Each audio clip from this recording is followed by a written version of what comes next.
আসছি। কেমন আছেন আপনি? এই তো আলহামদুলিল্লাহ ভালো আছি। আপনারা ভালো আছেন? কেমনে ভালো থাকি আমরা কি ভালো আছি? তারপর আমরা আলহামদুলিল্লাহ ভালো আছি। আপনাদের কি অবস্থা? কেক টেক বিক্রি কি হচ্ছে অনলাইনে? হ্যাঁ, কেক তো আলহামদুলিল্লাহ অনলাইনের মাধ্যমে সেল করতে পারতেছি আপনাদের দোয়াতে। এই যে বাহিরে যে কেকটা বিক্রি করতেন যে 10 পিস 15 পিস নিয়ে, হ্যাঁ। এখন বাসায় কি এইরকমই হয় না বেশি হয় না কম হয়?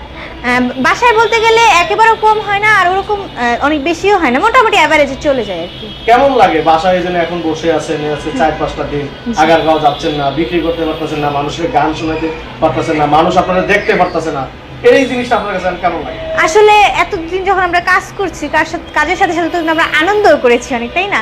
ওখান থেকে কিন্তু বিষয়টা ভালো লাগতো, যেহেতু হুট করে এখন অফ হয়ে গেছে বা ওরকম করার কোনো সুযোগ পাইতেছে না, একটু তো মন খারাপ হয় বাসায়, নিজেকে মানিয়ে নিচ্ছি। এমনি ওখান থেকে কোনো অফার আসছে যে আপনারা যারা কেক বিক্রি করেন আপনাদেরকে আলাদাভাবে বসতে দিবে, বিক্রি করতে দিবে, আপনারা নাচানাচি করবেন? না না, নাচানাচির কথা বলে নাই, মানে আলাদাভাবে আর কি কথাবার্তা বলতেছে, মানে কোথাও কি অন্য প্লেস খুঁজে বের করা যায় কিনা সবাই মিলে আলোচনা করতেছে। আচ্ছা, এই যে আগারগাঁও যে যতদিন কেক বিক্রি করছেন আপনি একটু সত্যিকার বলেন, এই যে আগারগাঁও কেক বিক্রি করছেন একটা ঈদের মতো লাগছে না? হ্যাঁ, পুরো আনন্দের সাথে সেল করছি আমরা। এখন মনটা আপনার কেমন বলেন? এখন মনটা আগে থেকে একটু খারাপ লাগতেছে। আচ্ছা, দেখি কি আনছেন, দেখি আপনি আমাদের কি আনছেন? বিস্কিট না? জি।